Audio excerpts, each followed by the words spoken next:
Good morning, everyone. Thank you for being here. I know that we still have people trickling down, but trying to give some respect to time, even though we're almost 15 minutes behind schedule. Would like to get started. Just a few announcements. Brenda is going to be here this week and next week. So, yay. And I am going to let Ann Wolf from our Racial Justice Ministry team introduce her and tell you more. But also wanted to just remind you, Janelle Olson is coordinating a discussion group around the podcast Our Stigma, and it's in our newsletter.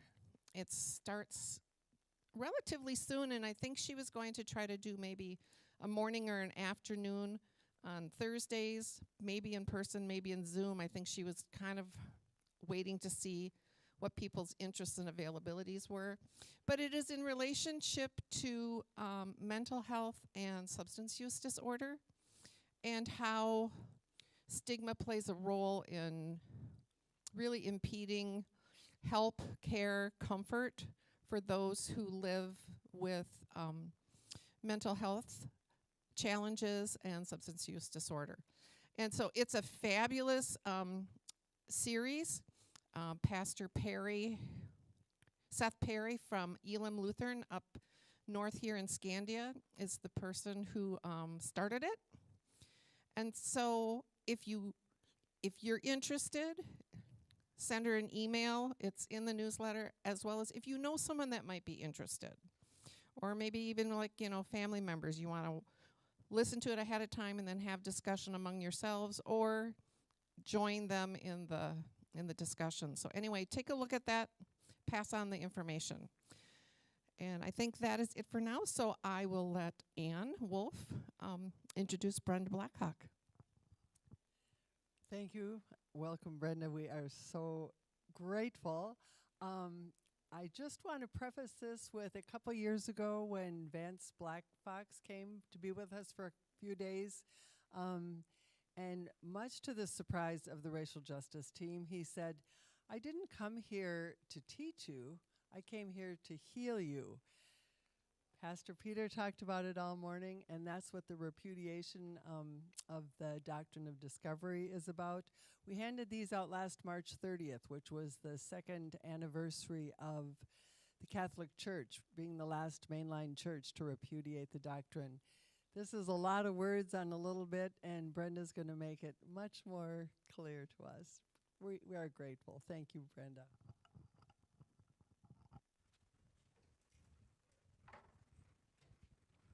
Hello, is that working? Can everybody hear me okay? Okay.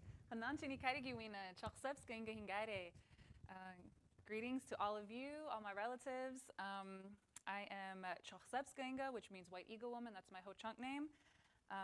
But you can all call me Brenda Blackhawk. I'm really honored that I was asked to be here, and really grateful that this church has been doing such great work. When I was invited to come and speak, I think Claudia is the one who invited me, and she had a really long list of, these are all the things we've already done, and so we're just kind of building on that. And so I'm really grateful for all the work that this church is already doing. So thanks for that. And thanks for the invitation. Like Ann said, I will be here this weekend and next. This weekend, we're talking about the doctrine of discovery and how the ELCA has responded. And next week, we'll be talking specifically about missing and murdered Indigenous women, girls, and relatives. So I'll let you know in advance that I have a very laid-back conversational style of presentation. So if there's at any point a question or you want to dive into more of a discussion about something, please just raise your hand and we can get into that. That's kind of just more my style. I'm not a really formal kind of presenter. So bear with me a little bit for that then, if you're used to the other style. But anyways, let's get into it. Let's talk about the doctrine of discovery. I'm going to start by giving a little bit of history, a good amount of history about it and the ways that it's shaped our United States government and all of that. And then we'll talk a little bit about what the church has done in response. So the doctrine of discovery, we can start off by talking about what it is. So it is three papal bulls which is basically like an edict that the Pope gave at a specific time. And there was 3 of them that combined together create the doctrine of discovery. The first one was written in 1452 by Pope Nicholas V, and he issued it specifically to King Alfonso V of Portugal. The timing, you'll notice, is right around it's in that era of exploration, and as exploration, started to really take off.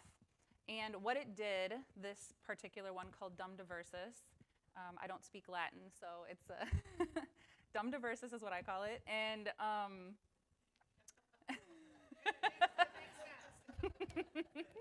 yep. So what it did is it declared war on Saracens, which was the old-fashioned word that they used for Muslims, and pagans, or anybody who is a non-Christian. So at this point, it kind of just opened the door for violence. The second one, written a few years later by the same Pope, Romanus Pontifex, did and issued again to King Alfonso V of Portugal.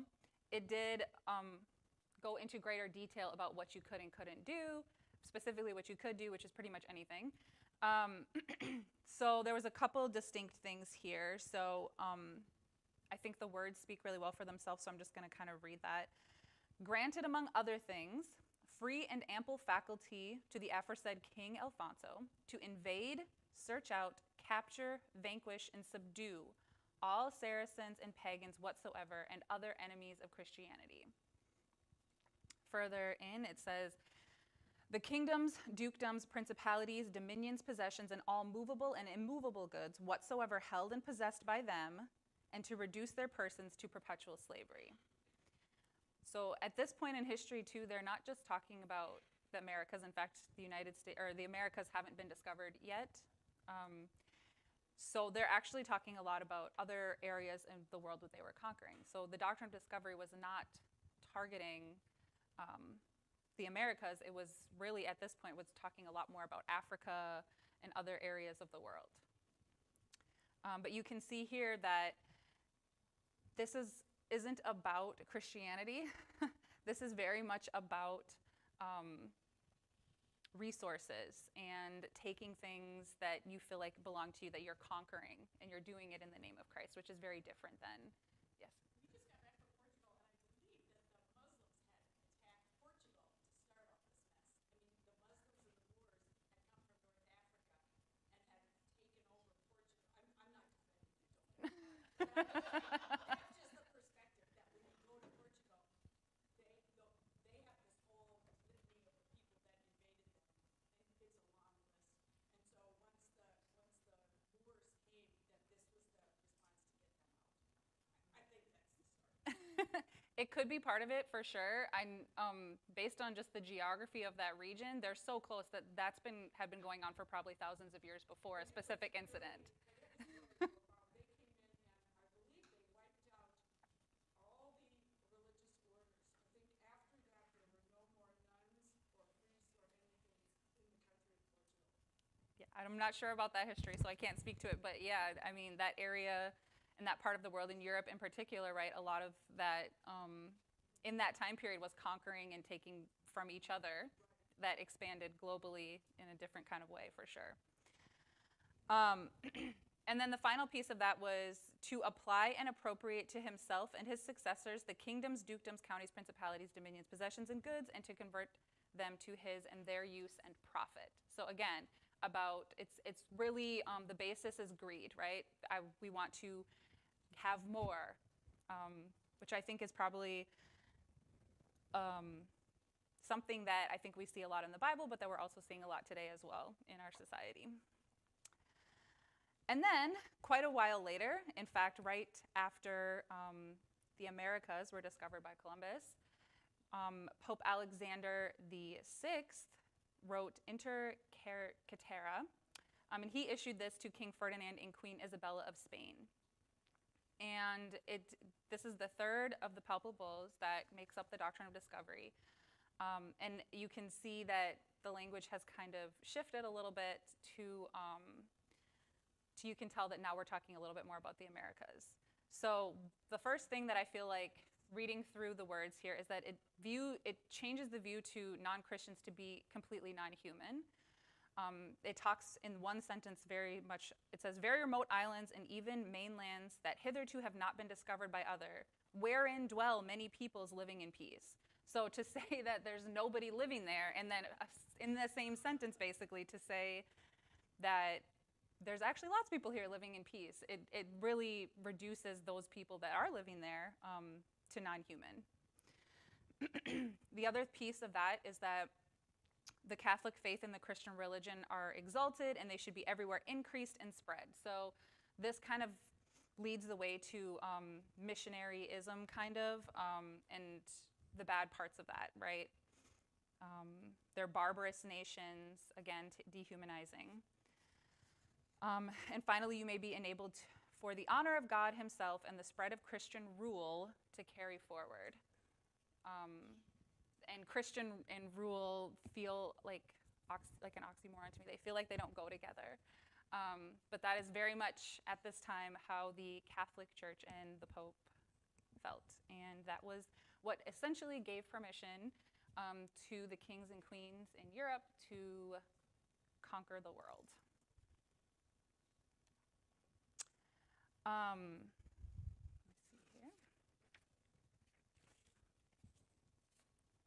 Okay, so is this painting that's up there, is that familiar to anyone? Yes? This was in like most of my history textbooks when I was in like middle school, high school.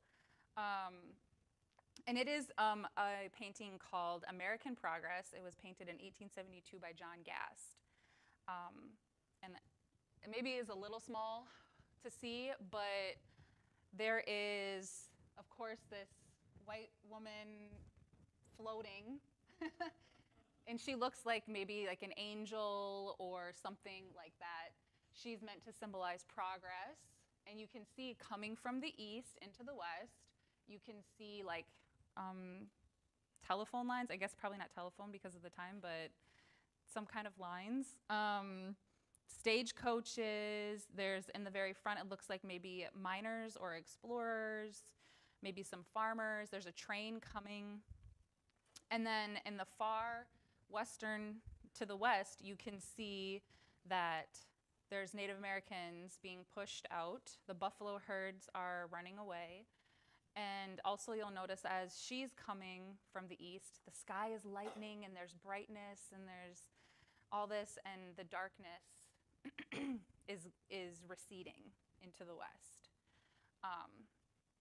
And this is, again, called American Progress. So the doctrine of discovery really set the stage for colonization, not just in the Americas, again, like I said, for people around the globe. And they guided Christian nations during the Age of Discovery, obviously, but also Americans adopted a lot of that mentality during the westward expansion, and then later as part of the federal Indian law.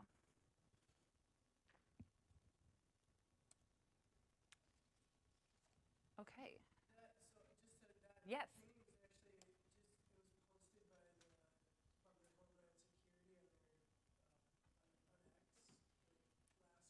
Was it really? Yeah.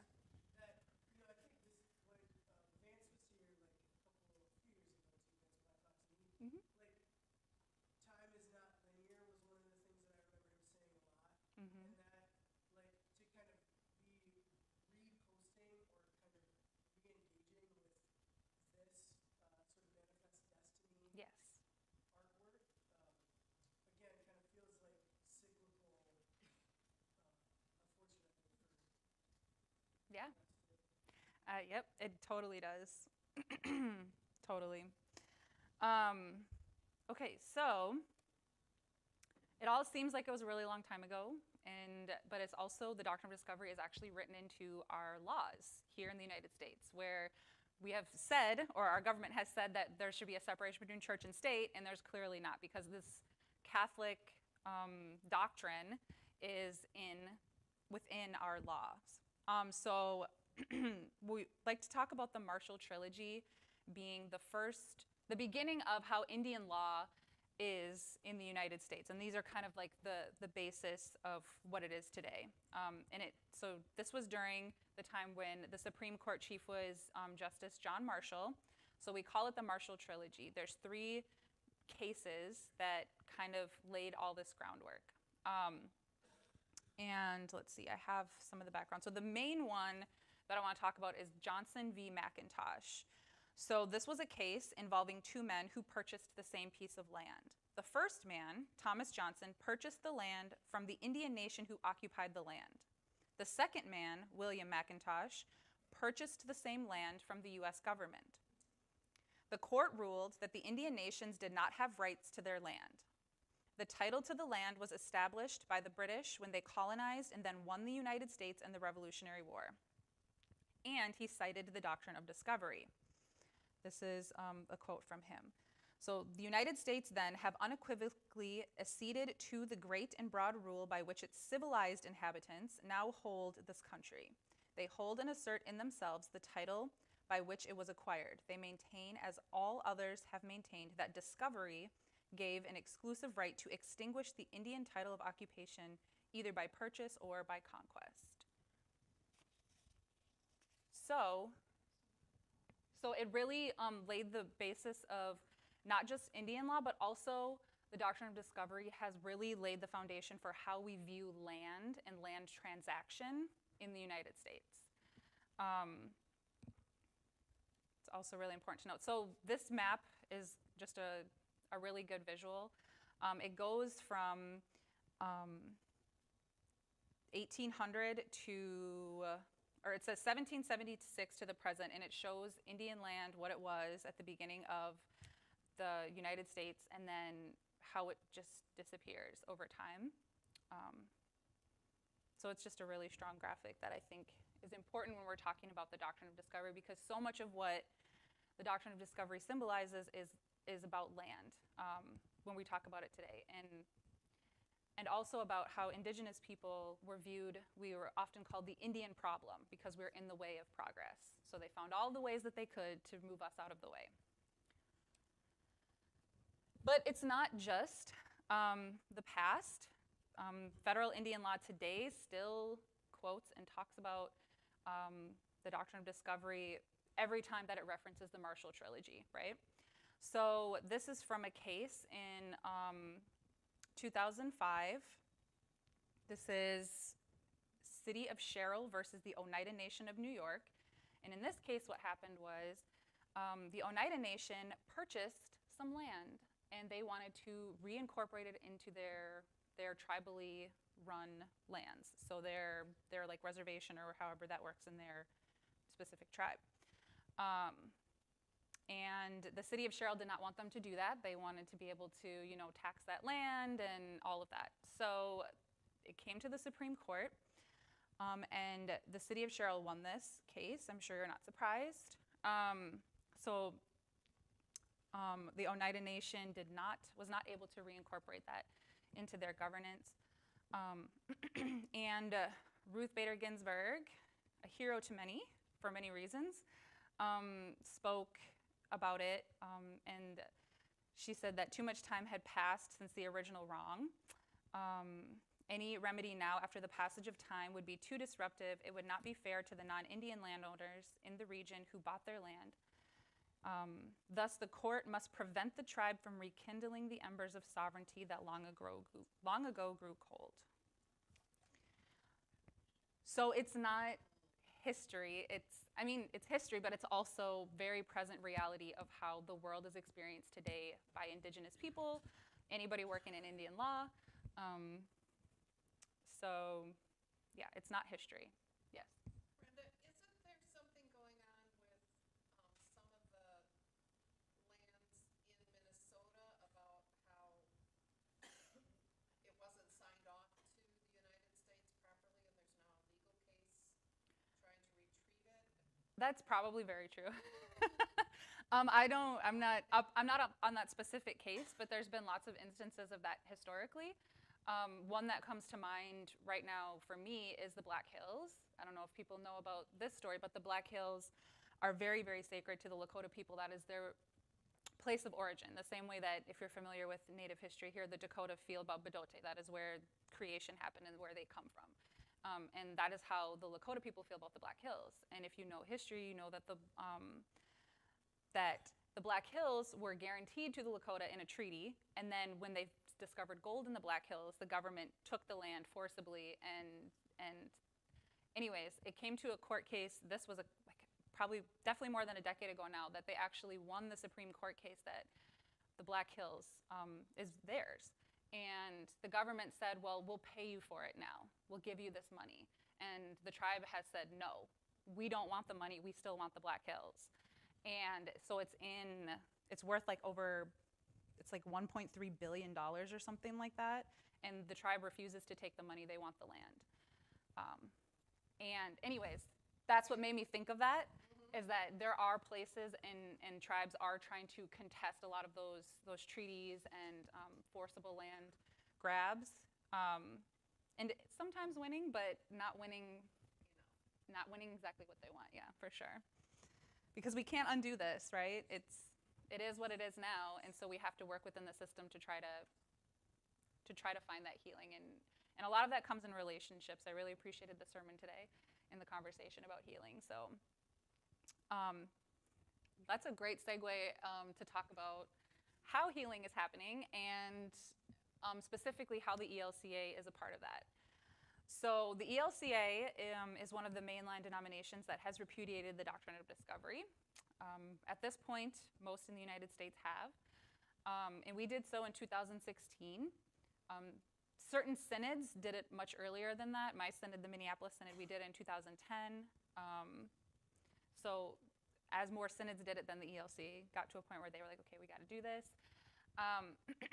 And then in 2021, the presiding bishop at the time, Bishop Eaton, commissioned the Doctrine of Discovery Task Force.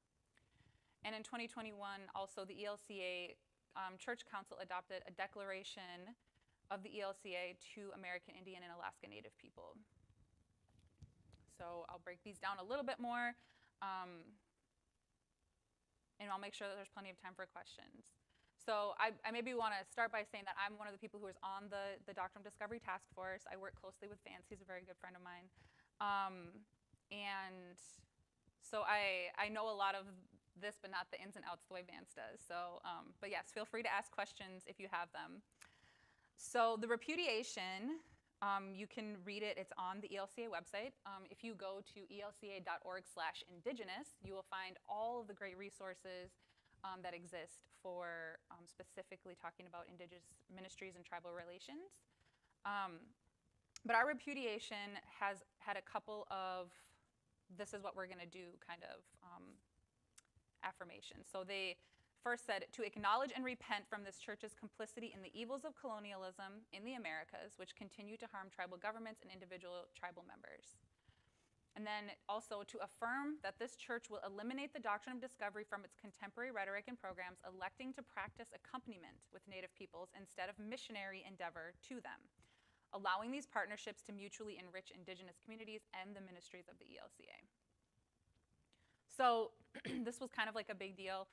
And it really kicked off the ability for us to have the Doctrine of Discovery Task Force, which is doing a lot of really important work as far as the healing goes. So the task force itself, this is not a picture of the task force. This is at the ELCA Churchwide Assembly in 2022, the one that was in Columbus, Ohio. I was blessed to be there, but we did have a specific worship service that was all kind of like indigenous themed. We had a drum group and everything, and it was fantastic. It was very beautiful, but we took this great picture, and it's one of my favorites, so I just wanted to... A lot of these people are on the task force, I will say that. So the task force itself was established. We meet quarterly, and the presiding bishop is a part of the task force. So, we have a new presiding bishop, but Bishop Eaton was at all of our meetings, which is really important if we want to get things done, because she is the top of the power structure. So the task force had several different goals. And it's continuing to grow and evolve. The first thing was wanting a declaration. So at the churchwide assembly before this one that's in the picture, I believe that's when it was, 2018 maybe, or 19. Anyways, they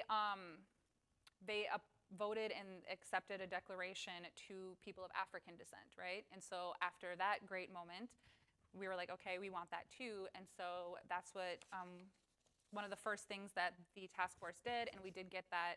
I'll talk more about that in a minute. And it's a really great document that they worked on.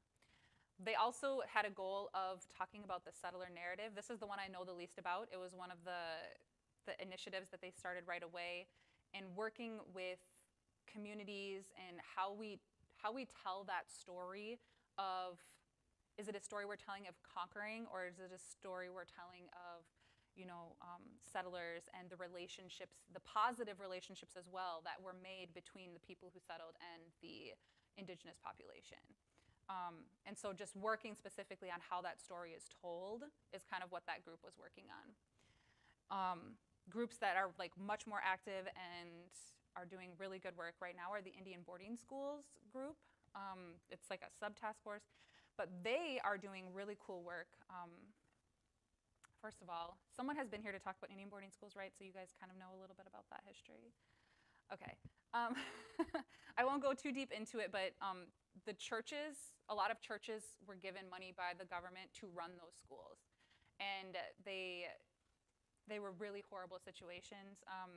My great-grandmother, Minnie Grey Wolf Little Bear, was one of the kids who was in one of those schools. And she never spoke English again after she came out of that school.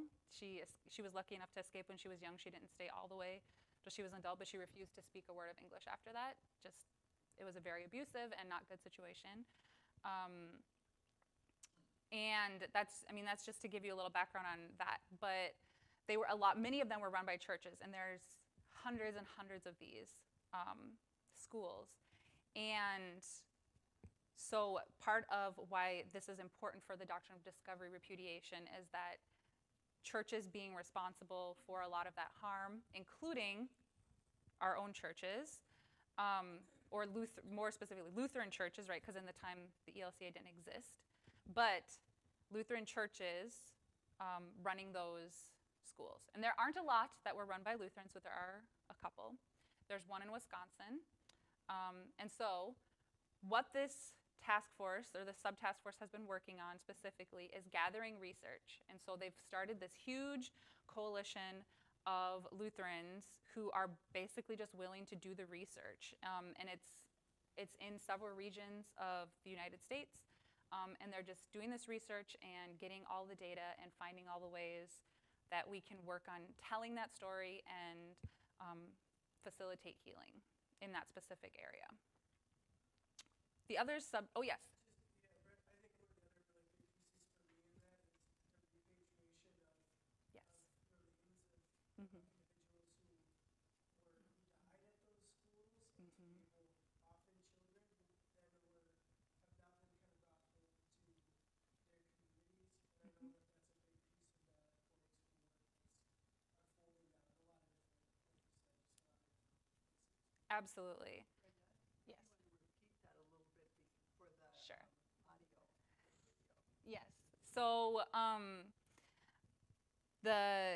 what was said was that I'm not going to say it as well as you, but one of the pieces of why the work around Indian boarding schools is so important is to do with the repatriation of remains of children who never came home from those schools. So the schools were often riddled with disease. They weren't kept in very great shape, and so kids died that way, but kids were also dying from abuse and being murdered.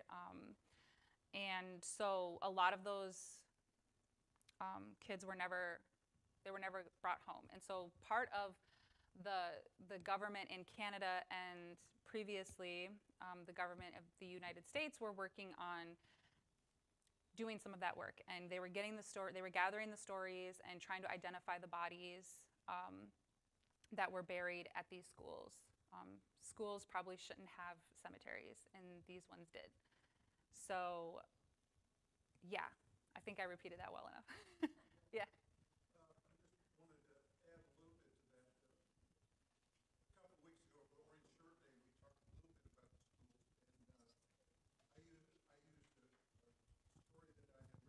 and I used a story that I had read years ago. Jim Thorpe, who was, let me get the mic. But one of the most famous alumni of the Indian schools was Jim Thorpe, the great athlete, probably the greatest athlete of the 20th century, many people think. He was taken from his Sac and Fox tribe in Oklahoma. He went to 3 different schools forcibly, and then became famous at the Carlisle School in Pennsylvania. But when Jim Thorpe was interviewed later in life, after he'd been this celebrity and famous athlete and all that stuff, he said while his fame began at one of the Indian schools, the price he had to pay by losing his childhood, his family, and his culture, because by then he didn't even speak his language, the native language anymore. Yep. He said he had to pay too big a price for that fame, and it didn't balance at all. Yep. No, that's a good story. Yeah, those stories are countless. Native people today, it's quite literally impossible to talk to someone who doesn't have a relative or an ancestor, or they themselves didn't go to a boarding school. Like, that's how many of them there were that were taken. And when I say taken, I literally mean taken. My grandmother was hidden. Her parents would hide her like under the floorboards when the government came to take the children. So they normally took them at like 5 years old, and my grandmother didn't get taken until she was 7 or 8. And they would take them away, and they would always take them like 100 miles or more away, so the families couldn't get to them easily, and the kids couldn't run away easily. It was very planned out, very systematic how they did it and how they created this cultural genocide, essentially. Yes, so moving on, we're talking also, there's also a sub-task force on the missing and murdered Indigenous women, girls and relatives, and I'm one of the co-chairs of that task force specifically. So I'll have a lot more to share about that next week. But the work that's happening there is exciting for me. And then the Truth and Healing movement, which was mentioned earlier too, so that's really great to hear. But that is kind of the movement, the way that all these things that we're working on we're pushing them out into the world and communicating with all of the people in our churches and sharing that and encouraging, in turn then, for folks to be doing that truth-telling and sharing themselves. And that was started maybe like a year and a half, 2 years ago now. And that's been has some good momentum as well. And another piece of that too is the advocacy as well. So the government has some bills that have been trying to go through for the last couple of years, including a Truth and Healing bill around Indian boarding schools specifically. That has had some bipartisan support. Hasn't been passed yet, but we're hopeful that it will still happen. So that advocacy piece is something also that Truth and Healing movement is working on. Okay. Any questions about these task forces before I go to the last little piece? We're almost done. I have one slide left about the declaration. Because the declaration is really important in that it gives the task force kind of a groundwork of what we can do. So the declaration confesses what's happened, and then it addresses specifically 3 different groups: American Indian and Alaska Native communities of the ELCA, American Indian and Alaska Native community broadly in the US, and then also non-Indigenous communities of the ELCA. And there's a pledge, and they've pledged to do a lot of things. I'm not going to read all of them because there's so many, but the fact that this is a document of the church body, things that they have promised to do, it helps us on the task force say, these are things we can do, and this is stuff of the church that you all said you were going to do, and it kind of gives us a little bit of support in the work that we're doing. Of course, one of the pledges is to work toward elimination of racism and white supremacy in the church governance, honoring Native leadership, developing strategy, including a mechanism to grow the Native American Ministries Fund. You may or may not know this, but we have several Native American churches that are in the ELCA, and pastors that are ELCA pastors that are Native. And most of the time they're in communities where there's not a lot of financial support. So they really need that support to keep operating and doing the important work that they're doing.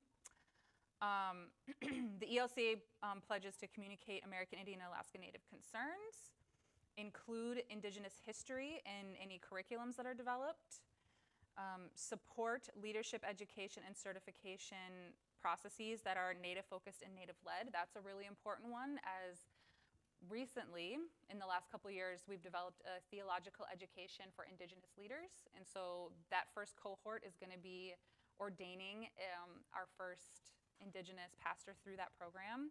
We're really excited about that. And support creative programs resulting in reparations from stolen lands. Again, something that there's been things that have happened that are really exciting, including our Northeast Minnesota Synod has given a large reparation from land that they sold back to the Indigenous peoples there.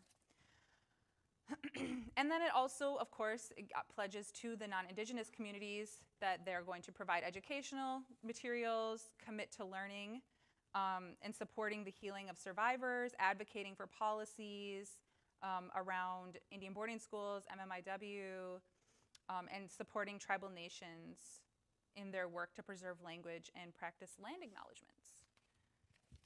So, as you can see, there's been a lot of work done, and there's still a lot more to come.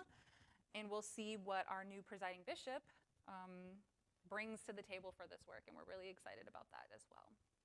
Questions? Yes, I saw a hand already. Hang on a minute. Yep. I was just wondering in the declaration why it said American Indian and Alaska Native. Yes. So that's the kind of the terminology that I think is like official that the ELC has used forever.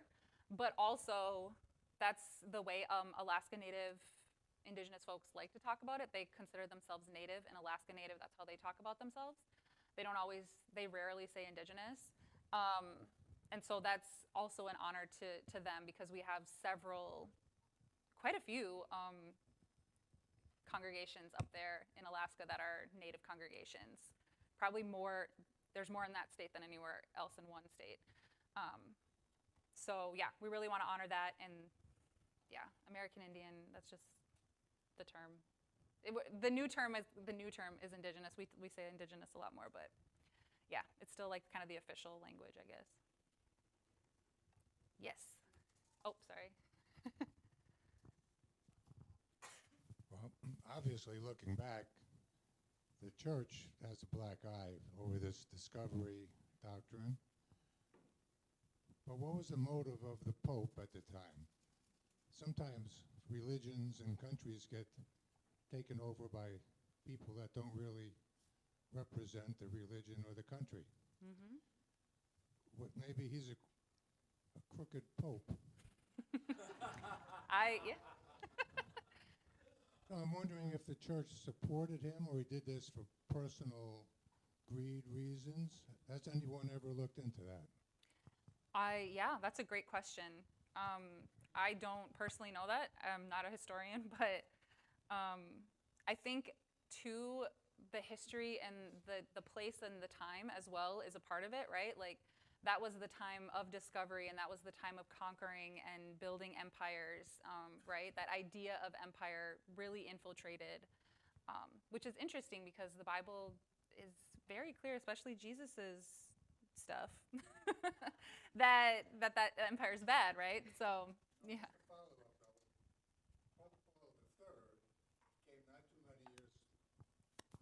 Pope Paul III came not too many years later and repudiated the discovery doctrine as far as taking over the land and calling people After non-human. this? Yes. Because the Catholic Church didn't repudiate the doctrine of discovery until 2023. No, officially. Right. But Pope Paul III repudiated it several years after the original doctrine. Mm-hmm. So let's look into that and talk about it next week. Okay, John, you take care of that. Yeah. Anyone else? Any questions at all? And if you think of more between now and next week, I'm here, so. Oh, I think. Okay, there we go. Oh, well, the question that I have is there pushback from white people regarding casinos, oil on native lands, things like that, and also recently with ICE, that native folks or indigenous people have been picked up and have been deemed not American citizens. So what happens with that? Yeah, I mean, those are all realities that folks in the community are facing now, and I think that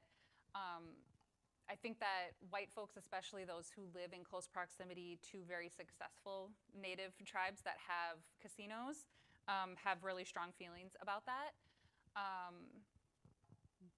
And it's always been that way since the start of that, and that hasn't changed. And so I think we're just dealing with it the best we can. And then specifically in the ELCA, those conversations certainly come up, again, a lot of times in context in communities that are close to those tribes, that conversation is happening. And of course, white folks, like all groups of people, are not a monolith, and some of them are very much in support, and some of them are very much against. And yeah, so we have some really, really great allies in the ELCA. Our white folks who are allies are fantastic. So yeah. Okay, Brenda, you talked about that one church that area that sold the land and gave Yes. the money. Okay, so I know this is reparations on steroids, but when we were talking to Jim Bear Jacobs, he came and talked to a group of us a couple of years ago. He said, people are talking about reparations, and that makes people nervous. And, if a church is closing, one could give that land back, right? Absolutely. So they gave the money, but a church could give land back. And then when you think about trust, right? We could all give the land back and lease. I mean, think about all of the other ways that trust could happen. But Yeah. land versus money, it's off. No one's a monolith, I know, but often it's the land that is so much more valued. Absolutely. And for reasons that are not comprehensible to like the modern way, Western way of thinking, right? Yes, and one of the great things about the story, I didn't tell the full story, obviously, of the Northeast Minnesota Synod that did give money back to the tribes up there, is that they're in relationship with those tribes. And the tribes said, well, we can't use this piece of land, right? There's no value in this piece of land for us right now. So we would prefer the money because it can support programs that we really want to do for our community. And that's the key, the crux of the whole reparation conversation, is it has to be done in relationship. A lot of times I think people like to just kind of throw money at the problem, right? This will fix it, this will fix it. And that's not necessarily what's gonna fix it. Like you were saying, the land is more important in most instances. And in this one, because there was relationship, they were able to communicate what would be most valuable. So, yeah. Brenda, you referenced a bill in the Congress. So that led me to ask this question. As I have read about American history, there was a Department of Indian Affairs. And today, within the federal government, what kind of organization exists? Because as this task force works through different issues, there are going to be legal questions and probably need for federal legislation. What is the organization in the federal government? Yeah, so the Bureau of Indian Affairs is still very active. They hold a lot of the records and information.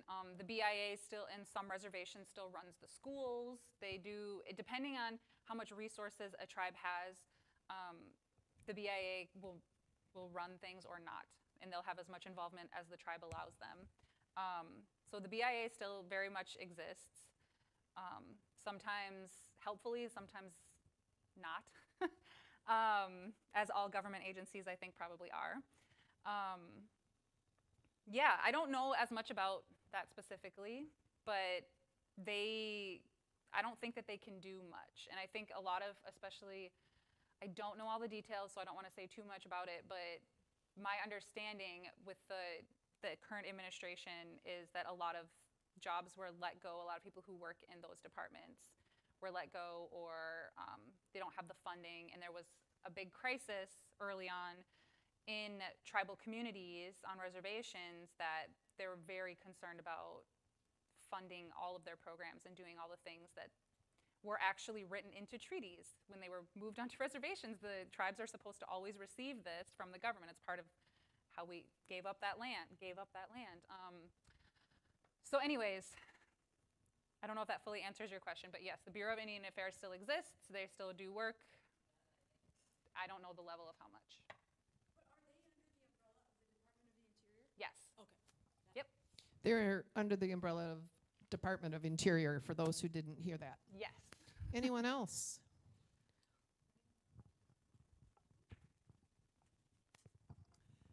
That whole issue on sovereignty is something that would be great to hear about, because these are nations that we're supposed to deal with as nations, but then we have control, and they just don't have the sovereignty. The other thing is that if you bought one of those 150 anniversary books of Trinity, in the prologue, we have a commitment much like the Declaration. I just read it the other day, and it's there's the confession and the commitment and stuff. So the work is there for us, but we just have to acknowledge it and realize that we're tied up. It's not their Indian story and our story. They're together. They're the same. Thank you. I know some of you are heading up to second service, but anyone else have a question?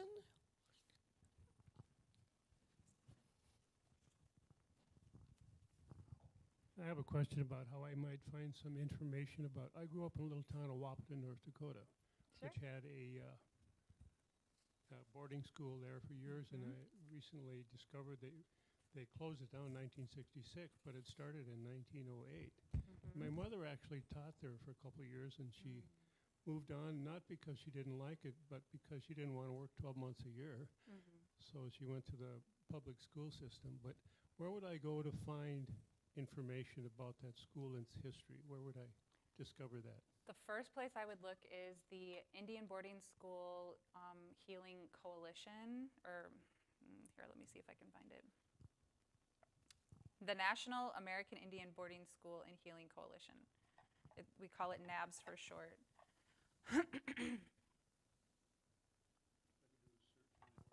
Yeah, no, but they have so many great resources. Oh, and I'm not connected to the Wi-Fi, so I can't look it up. That's fine. But yes, the National Native American Boarding School and Healing Coalition. Also, will you see me after this? Because I bet Liz Andrus, who runs the task force, the Indian Boarding School Task Force, would love to talk to you about your mom and her work there at the school. I would walk through the school to go to high school every day, and I wasn't aware of any negative things. My mother never mentioned a thing, but when you read about what happened in boarding schools, you're shocked. Yeah, so absolutely. I was just there last week with my brother. We went to a homecoming game, and we drove by the school, and I wondered if it's still open, but it's been closed for many years. Yes. Yep. I was just going to say that where I used to live in Appleton, north of Appleton in Green Bay, is the Oneida Nation. And it is remarkable the amount of collaboration and cooperation that can happen. They own, on the reservation, they have multiple very high-end subdivisions, which I don't really know the arrangement, but I believe the Indian or the native tribe still owns the land, and there's a golf course and all this fancy stuff, and it's very lovely, and I think they're collaborating in a pretty cool way. They also have really wonderful people working on water, different water projects on the native land. They own an orchard. I mean, it's not just casinos. There's other things. There's a group that's working on the growing of indigenous corn and using indigenous seeds to try to change the diet, to help indigenous people eat the diets that their genetics are for to help diminish disease and all that kind of stuff. So there is some really great collaborative things Yes. going on. I just wanted to leave it at that. Yes, there absolutely is. I couldn't agree more. There's certainly lots to celebrate in Indian country about the things that we have achieved and accomplished and continue to do. So yes, I fully agree with that. I think one of the most important things is we need to listen to story and honor each other and work together and realize we're all children of God. Yes. So, and if others want to stick around, Brenda said she has time, but otherwise, thank you so much, Brenda. We look so forward to having you here next week. Thank you.